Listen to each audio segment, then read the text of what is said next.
asunto, Cristo es el Mesías, Cristo es el Rey, Él está obrando en milagros, Él es una persona en la cual todo el mundo lo está respetando. Pero sin embargo, cuando el Señor Jesús dijo, tengo que ir a Jerusalén y voy a ser puesto a muerte, pero sin embargo dijo, voy a resucitar al tercer día, ¿qué hace Pedro? Fíjense, vamos a leer. Entonces Pedro, tomándole aparte, comenzó a reconvenirle diciendo, Señor, ten compasión de ti, en ninguna manera esto te acontezca. Pero él volviéndose dijo a Pedro, quítate delante de mí, Satanás, me eres tropiezo porque no pones la mira en las cosas de Dios, sino en la de los hombres. Y vemos entonces que el Señor les dice, si alguno quiere venir en pos de mí, niéguese a sí mismo y tome su cruz y sígame. Pedro acababa de decir que Jesús era el Cristo. Todo bien. Ahora, lo que estaba haciendo, con decir tú eres el Cristo, el Hijo del Dios viviente, está diciendo tú eres el Rey, Señor. Y si tú eres el Rey, hay un reino. Entonces, Pedro lo que estaba en su enfoque es lo siguiente. Allí en Juan, por ejemplo, en el primer capítulo, si ustedes van y leen allí, ustedes van a ver que Andrés dice, hemos hallado al Mesías. Al hallar al Mesías, hubo lo que es una alegría de decir, el Mesías anticipado durante tantos cientos de años, ahora está enfrente nuestro. Y el Mesías representaba un reinado, representaba de que jerarquía, ¿me entienden? Y Pedro estaba enfocado en esto. ¿Quién va a estar a la derecha? ¿Quién va a estar en la izquierda? ¿Se acuerdan? Había discusión entre ellos. ¿Quién, Señor? No, yo voy a estar a la derecha, yo voy a estar a la izquierda. Está Juan con su hermano. ¿Se acuerdan ustedes que manda a su mamá a que le diga, Señor, tienes que escucharme en esto? Y el asunto está, ¿qué es lo que quieres? No, quiero que mis hijos, uno a la derecha y otro a la izquierda. Pedro estaba enfocado en eso.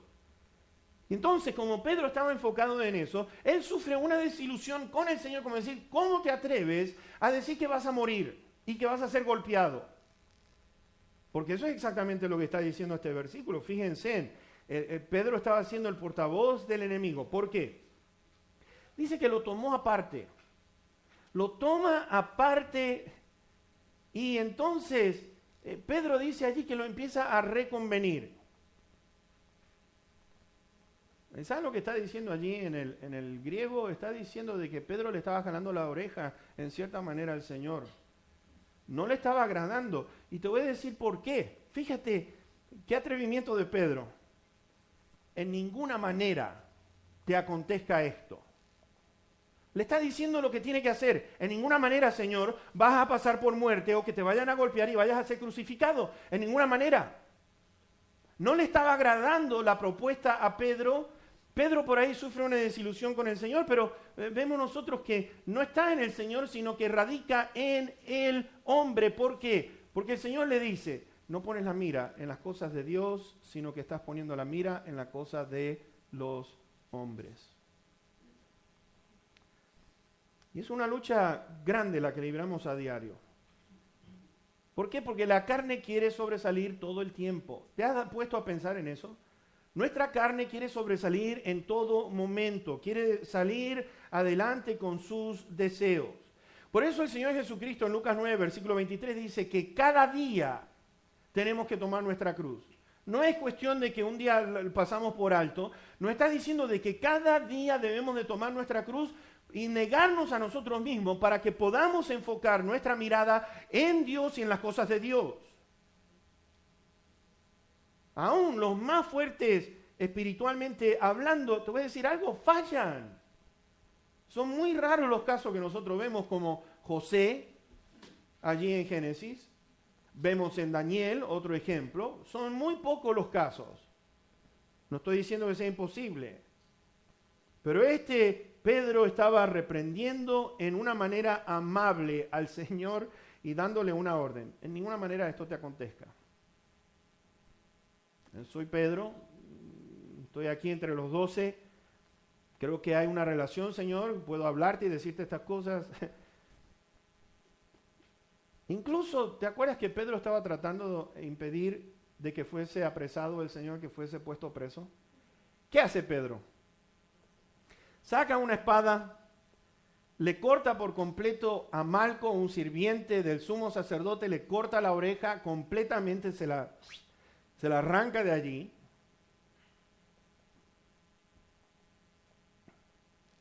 Y él estaba dispuesto a interrumpir que esto pasara. Le voy a decir una cosa, no es que Pedro fue cobarde. Lo que pasa es que Pedro, el Señor lo tuvo que... ¿Te imaginas tú que le diga, salte de aquí, vete de aquí, Satanás? Estaba dejándose influenciar por el enemigo.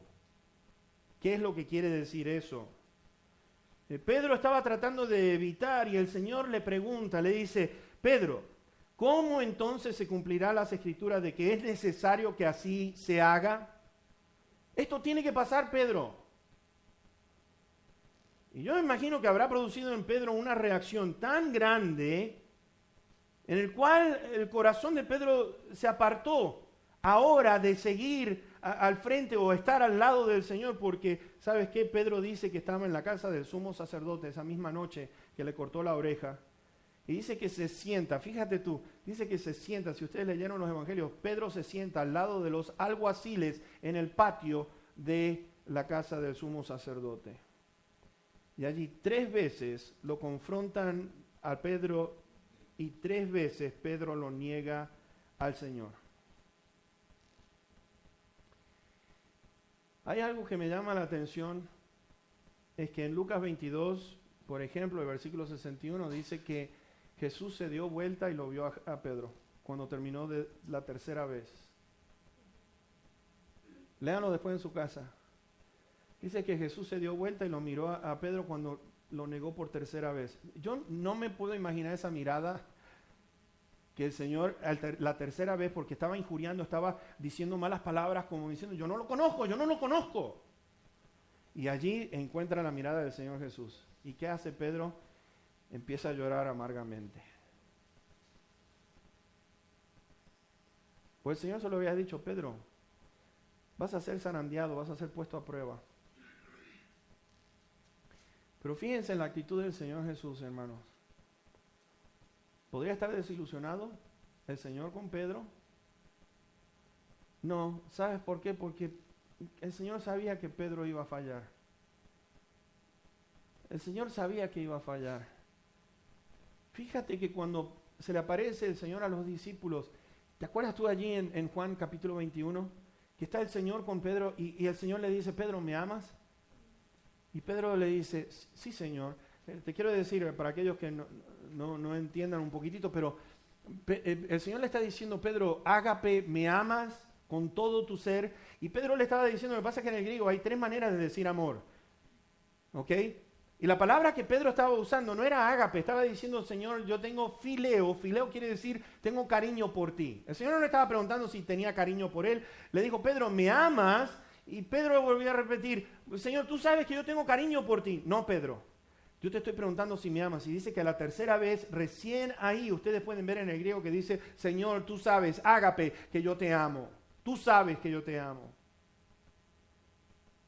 Y el Señor se lo había dicho, Pedro, vas a ser zarandeado, pero tú una vez repuesto, cuando ya estés restablecido, alienta a tus hermanos.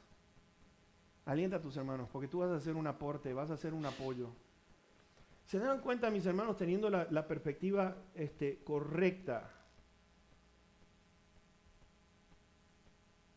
Todas aquellas, ¿sabes? Que me pongo a pensar en tantas personas que han pasado por acá, que han sido confrontadas con lo que la palabra requiere por el bienestar de la iglesia. Y hay veces, yo digo, con gente que uno está buscando, te hacen la guerra, te traicionan, y entonces, ¿qué va a ser la actitud de uno?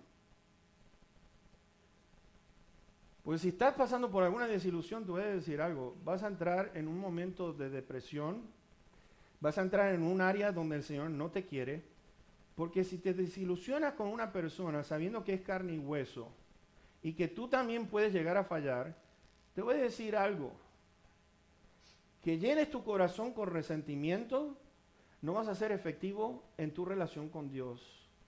El Señor mismo dijo, si tienes algo en contra de tu hermano, ve, pon la ofrenda aparte, arréglate y después ven y preséntate delante de mí.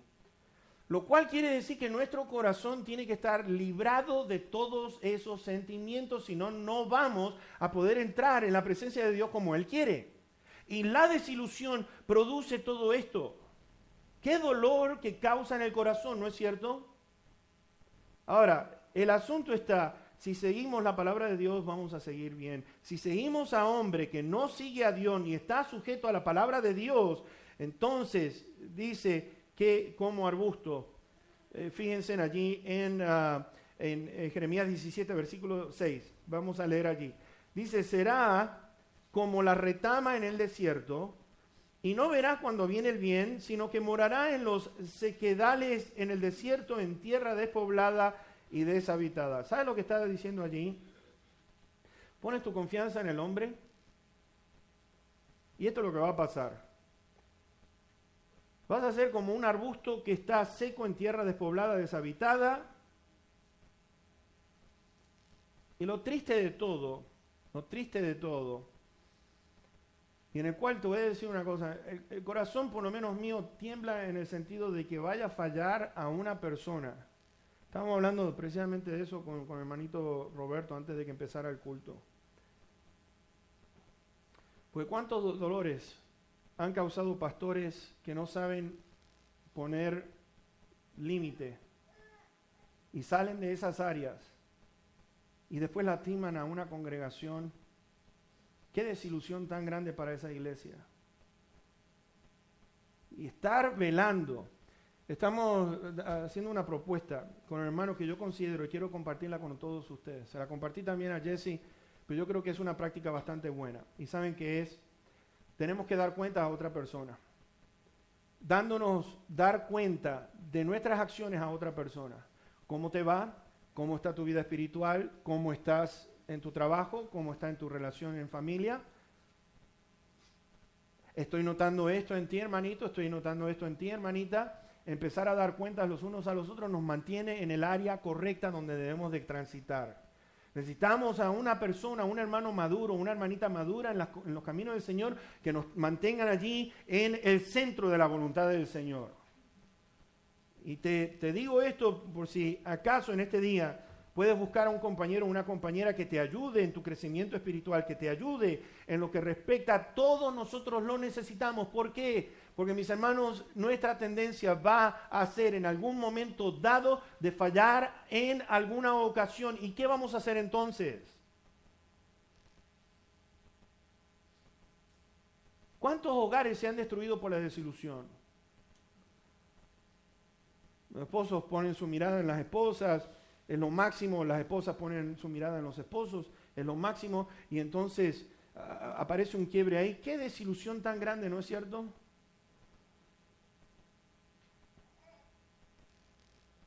Cuando hay engaño, o pueden ser los hijos, o puede ser un jefe tuyo. ¿No te ha pasado que un jefe te trata bien en un momento y después por ahí como que le agarra, no sé, lo mordió una vaca, no sé qué fue lo que pasó, pero que cambian su manera de ser y te hacen la vida imposible y tú dices, oye, ¿qué pasó?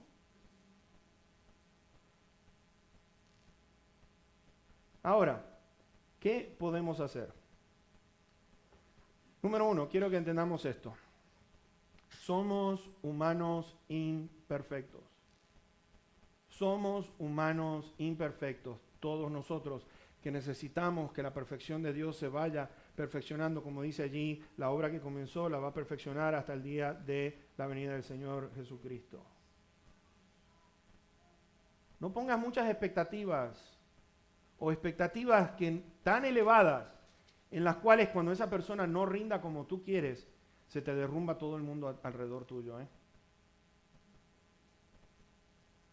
Y al reconocer eso de que no todos humanamente no somos perfectos, te voy a decir una cosa, oye, tranquilo antes de que empieces a juzgar, porque es como dice el Señor, si vas a quitarle la pajita que tiene, sácate el tronco que tienes primero, el tronco, y después entonces vas a estar en capacidad de quitarle la pajita a tu hermano cuando haya cometido algún error. ¿No te ha pasado que cuando alguien te desilusiona y dices esto, ay, no puedo creer que haya hecho esto.